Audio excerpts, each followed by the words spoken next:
तुमच्या मोलाच्या सहकार्यानंच आम्ही गाठलाय 30 लाख सबस्क्रायबर्सचा नवीन टप्पा।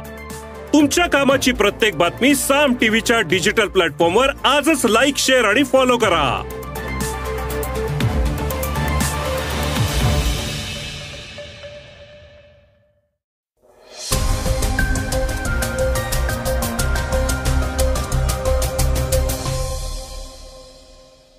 श्रोतेहो नमस्कार, मी अनिरुद्ध गत्रे आणि आपण ऐकत आहात सकाळ पॉडकास्ट। एकीकडे शिवसेना राष्ट्रवादीतील पडझड सुरूच असताना दुसरीकडे सुधीर तांबेंची काँग्रेसमध्ये घर वापसी होणार असल्याचं कळतंय।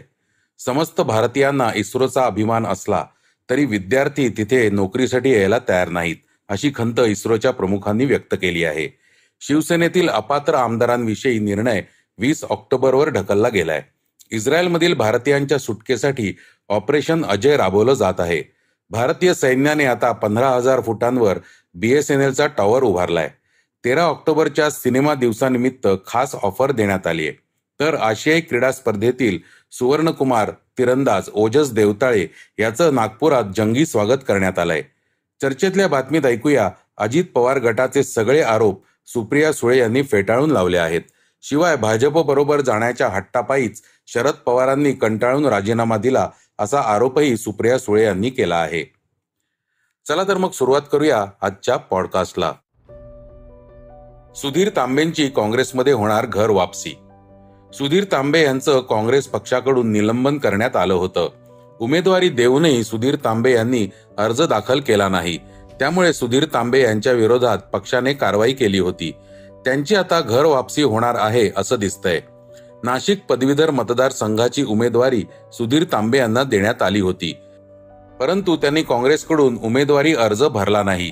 उलट त्यांचा मुलगा सत्यजित तांबे यांनी अपक्ष उमेदवारी अर्ज भरला, त्यामुळे काँग्रेसने त्यांच्या विरोधात कारवाई करत निलंबनाची कारवाई केली होती। दरम्यान शिस्तभंगाची कारवाई करण्यात आलेल्या सुधीर तांबेंना पुन्हा काँग्रेसमध्ये घेण्यासाठी महाराष्ट्रातील 2 महत्वाच्या नेत्यांची मोर्चे बांधणी सुरू असल्याचं कळतंय। नाशिक पदवीधर मतदारसंघासाठी AB फॉर्म दिल्यानंतरही तांबेंनी उमेदवारी अर्ज न भरता सत्यजित तांबे यांना अपक्ष निवडून आणलं। यामुळे सुधीर तांबेंवर 15 जानेवारीला तारिक अनवर यांनी कारवाई केली होती। मात्र आता अहमदनगर व उत्तर महाराष्ट्रातून पदाधिकाऱ्यांची नाराजी दूर करण्यासाठी 2 महत्वाच्या नेत्यांची दिल्लीत बोलणी सुरू झाली आहेत। लोकसभा निवडणुकांमध्ये सर्वांना सोबत घेऊन जाणार असल्याची वरिष्ठ नेत्यांची भूमिका असल्याची माहिती आहे। प्रदेशाध्यक्षांकडून कोणत्याही ग्रीन सिग्नल न आल्याने संबंधित नेत्यांची दिल्लीत मोर्चे बांधणी सुरू केली आहे। त्यामुळे तांबेंवर करण्यात आलेली निलंबनाची कारवाई मागे घेतली जाणार का, पुन्हा एकदा त्यांना पक्षात स्थान दिलं जाणार का, किंवा त्यांना दुसरी कोणती जबाबदारी देण्यात येणार का, अशा चर्चा आता राजकीय वर्तुळात रंगल्या आहेत। इस्रोमध्ये अपेक्षित पगार नाही, त्यामुळे विद्यार्थी यायला उत्सुक नाहीत। सोमनाथ यांची खंत। चांद्रयान-3 मोहीम यशस्वीपणे पूर्ण करणं आणि आदित्य L1 मोहिमेचं यशस्वी लॉन्चिंग यामुळे इस्रो चर्चेत आहेत। भारतीयांना या संस्थेचा अभिमान आहे। मात्र या अवकाश संशोधन संस्थेमध्ये काम करण्यासाठी भारतातील प्रतिष्ठित अशा IITचे विद्यार्थी उत्सुक नसल्याचा खुलासा इस्रोचे प्रमुख सोमनाथ यांनी केला आहे। जगातील प्रमुख अवकाश संशोधन संस्थांमध्ये इस्रोची गणना होते। कित्येक कठीण स्पेस मिशन यशस्वीपणे पार पाडण्याचा विक्रम इस्रोच्या नावावर आहे। मात्र असं असतानाही IIT मधील विद्यार्थी इस्रोमध्ये काम करण्यास तयार होत नाहीत, अशी खंत सोमनाथ यांनी व्यक्त केली। भारतातील उत्तम इंजिनियर्स IIT मधून बाहेर पडतात, मात्र त्यांना इस्रोमध्ये काम करण्यात रस नाही, असं सांगताना सोमनाथ यांनी त्याचं कारण सुद्धा सांगितलं, आणि ते कारण अर्थातच आर्थिक आहे। सोमनाथ म्हणाले, याचं सगळ्यात मोठं कारण पगार हे आहे। एकदा इस्रोची टीम कॅम्पस प्लेसमेंटसाठी IIT मध्ये गेली होती। त्यावेळी इस्रोमधील संधी आणि कामाची पद्धत विद्यार्थ्यांनी ऐकून घेतली। त्यांना त्याविषयी उत्सुकता वाटली। मात्र जेव्हा पगाराविषयक माहिती देण्यात आली तेव्हा तेथील निम्म्याहून अधिक विद्यार्थी उठून गेले। एका अहवालानुसार इस्रोमध्ये इंजिनियर्सचा सुरुवातीचा पगार साधारणपणे 56,100 रुपये प्रति महिना एवढा आहे, तर इस्रोचे चेअरमन सोमनाथ यांचा पगार 2.5 लाख रुपये महिना एवढा असल्याचं कळतं। दुसरीकडे IIT मधून बाहेर पडणाऱ्या विद्यार्थ्यांना इतर क्षेत्रात मिळणारा सरासरी पगार हा इस्रोच्या चेअरमनच्या पगारा एवढाच आहे असं दिसतं. त्यामुळेच IITतले विद्यार्थी इस्रोकडे यायला तयार नसतात. त्याऐवजी ते बलाढ्य पगार देणारी दुसरी एखादी नोकरी शोधतात. शिवसेनेतील अपात्र आमदारांविषयक निर्णय 20 ऑक्टोबरला घेतला जाणार. शिवसेनेच्या आमदारांच्या अपात्र प्रकरणी कालची सुनावणी संपली. ठाकरे गटाने दाखल केलेल्या 3 अर्जांवर सुनावणी झाली. या अपात्रतेच्या याचिकांवर निर्णय घेण्यास विलंब होत असल्याचा विरोधकांनी आरोप केला आहे. पुढील निकाल 20 तारखेपर्यंत अपेक्षित आहे. मुख्यमंत्री एकनाथ शिंदे यांच्या नेतृत्वाखालील शिवसेनेच्या 20 एकूण 40 पैकी आणि माजी मुख्यमंत्री उद्धव ठाकरे यांच्या नेतृत्वाखालील शिवसेनेच्या सर्व 14 आमदारांसह 2 प्रतिस्पर्धी गटातील 34 आमदारांविरुद्ध अपात्रतेच्या याचिका प्रलंबित आहेत. गेल्या वर्षी एकनाथ शिंदे यांच्या बंडखोरीतून हे गट निर्माण झाले, ज्यामुळे शिवसेनेत फूट पडली आणि शिवसेना, काँग्रेस आणि राष्ट्रवादी काँग्रेस पार्टी यांचा समावेश असलेल्या तत्कालीन महाविकास आघाडी सरकार पडलं. शिंदे गटाचे वकील म्हणाले, सर्व आमदारांना वैयक्तिक बाजू मांडण्याचा अधिकार आहे. त्यामुळे याचिका एकत्र केल्या तर तो अधिकार राहणार नाही असं आमचं म्हणणं आहे. आम्ही अध्यक्षांना सांगितलं की लवकर सुनावणी घ्यावी. या प्रकरणी 20 तारखेपर्यंत निर्णय अपेक्षित आहे. त्यांच्याच अर्जावर युक्तिवाद झाला. वेगवेगळ्या याचिकांमुळे विलंब होत आहे. प्रकरण लवकर निकाली काढायचं असेल तर ठाकरे गटानेच काय ते ठरवावं असे शिंदे गटाचे वकील म्हणाले. तर ठाकरे गटाचे नेते अनिल देसाई यांनी मुद्दाम निकालाला वेळ लावण्यात येत असल्याचा आरोप केला. ते म्हणाले, कायद्याचा कीस पाडण्याचा प्रयत्न होत आहे. अपात्रतेची टांगती तलवार शिंदे गटाच्या डोक्यावर आहे. ती टाळण्यासाठी वेळ काढूपणा करण्याचा प्रयत्न चालू आहे. या प्रकरणी सर्वोच्च न्यायालयाने दखल घ्यावी. अध्यक्ष लवकर निर्णय देत नसल्याने आम्हाला न्यायालयात पुन्हा मागणी करावी लागेल असं दिसतंय.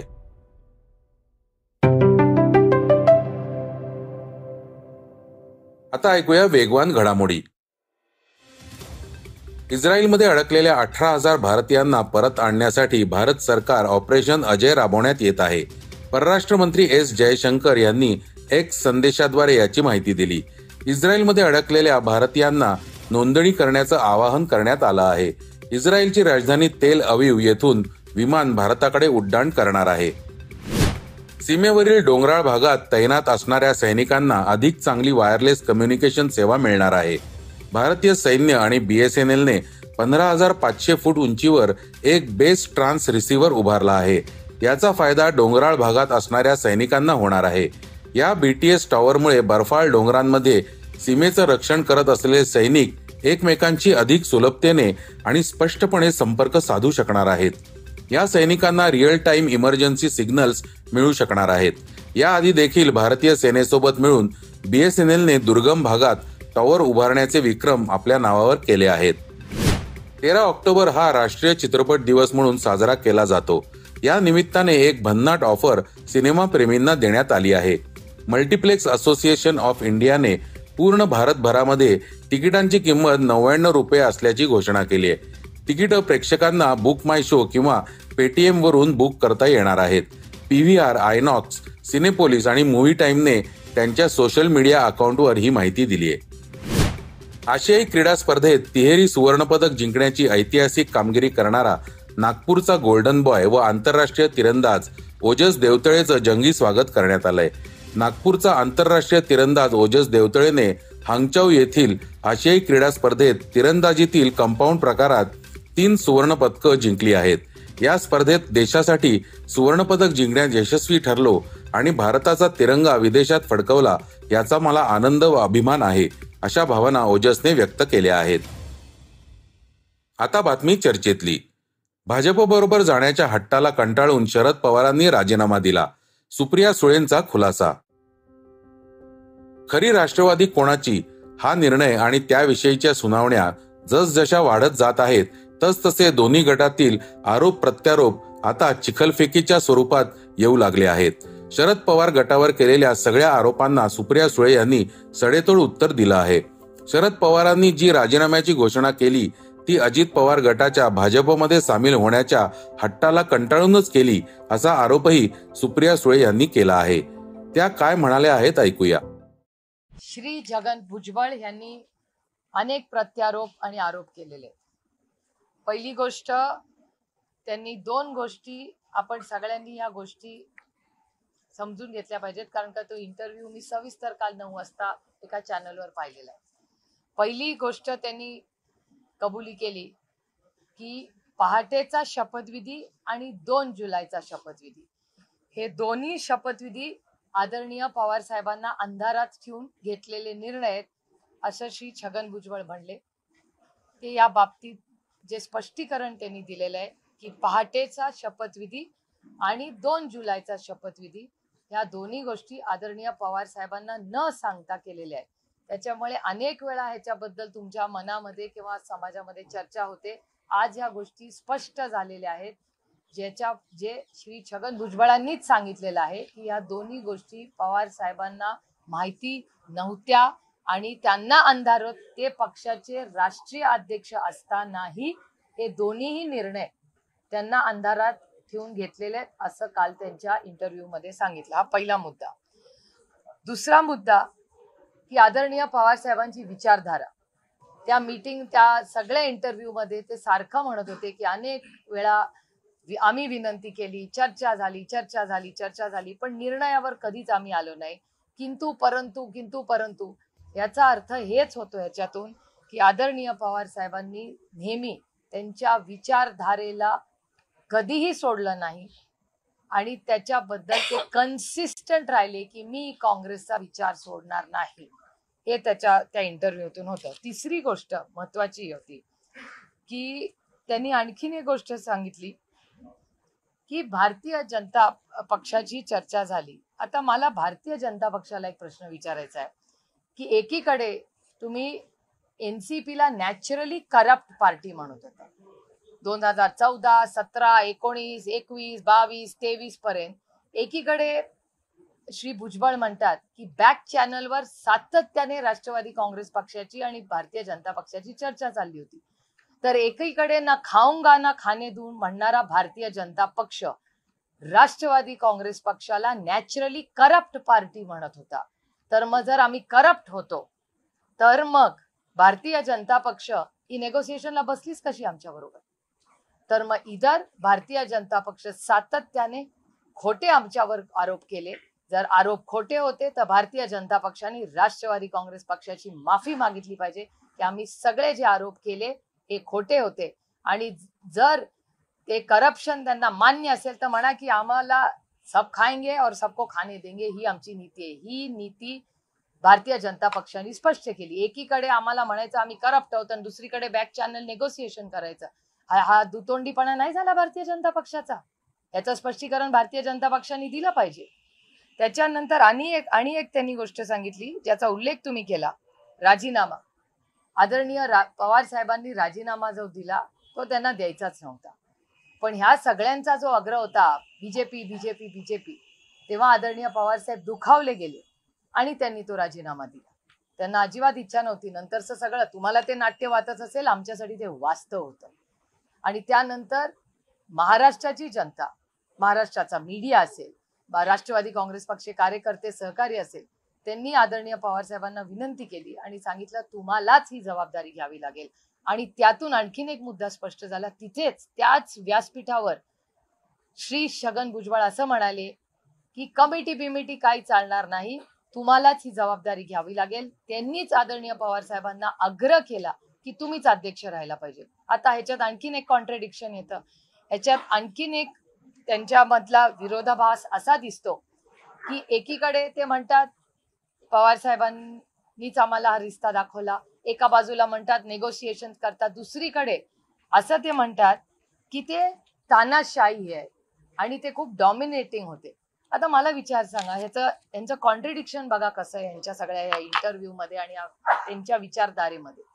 कॉन्ट्रडिक्शन असं आहे की आदरणीय पवार साहेबांनी त्यांनी कमिटी केली होती, तेव्हा कमिटीने निर्णय घ्यावा की पुढचा अध्यक्ष कोण व्हावा. जर तो माणूस तानाशाही असता तर त्यांनी कमिटी केली असती का? त्यांनी डायरेक्ट आदेश दिला असता की ही व्यक्ती होणार. आणि कमिटीला विरोध कोणी केला तर श्री छगन भुजबळांनी केला त्यांच्या भाषणात, जो ज्या चॅनलमध्ये दाखवला की कमिटी काय चालणार नाही, आम्हाला तुम्हीच पाहिजे. मग तानाशाह शरद पवार होते का हे सगळे होते? त्याच्यामुळे तानाशाह होते, पक्ष ते त्यांच्या पद्धतीने चालवत. त्यांना भारतीय आणि एक खूप महत्वाची गोष्ट, त्यांनी 4 वेळा, मी मोजलेली आहे म्हणून सांगते, 4 वेळा ते त्यांच्या इंटरव्ह्यू मध्ये असं म्हणाले की जेव्हा जेव्हा आम्ही साहेबांना भेटलो तेव्हा साहेब आम्हाला म्हणायचे मी येणार नाही, तुम्हाला जायचं असेल तर तुम्ही जाऊ शकता पण मी येणार नाही. पुन्हा पुन्हा तुम्ही तो इंटरव्ह्यू बघू शकता. सातत्याने पवार साहेब म्हणलेत की मी भारतीय जनता पक्षावर जाणार नाही, तुम्हाला जायचं असेल तर तुम्ही जाऊ शकता. हा ह्या सगळ्या स्टोरीचा बॅकग्राऊंड. अजित पवार गटाचं यावर काय म्हणणं असेल ते जाणून घेणं औत्सुक्याचं ठरणार आहे. तर श्रोते हो, हे होतं आजचं सकाळचं पॉडकास्ट. आजचं सकाळचं पॉडकास्ट तुम्हाला कसं वाटलं हे आम्हाला सांगायला विसरू नका. युट्यूबवर देखील तुम्ही सकाळचं पॉडकास्ट ऐकू शकता. त्यावरील तुमच्या प्रतिक्रिया, सूचना आमच्यापर्यंत जरूर पोहोचवा. आणि सगळ्यात महत्त्वाचं म्हणजे सकाळचं पॉडकास्ट तुमच्या मित्रांना, कुटुंबियांना नक्की शेअर करा. उद्या पुन्हा भेटूयात. धन्यवाद. वाचा, बघा आणि आता ऐका आणखी बातम्या isakal.com वर. तुम्ही हा पॉडकास्ट isakal वेबसाईट आणि ऍप वर सुद्धा ऐकू शकता. विसरू नका, या पॉडकास्टला आपल्या आवडीच्या पॉडकास्ट ऍप वर सबस्क्राईब किंवा फॉलो करायला.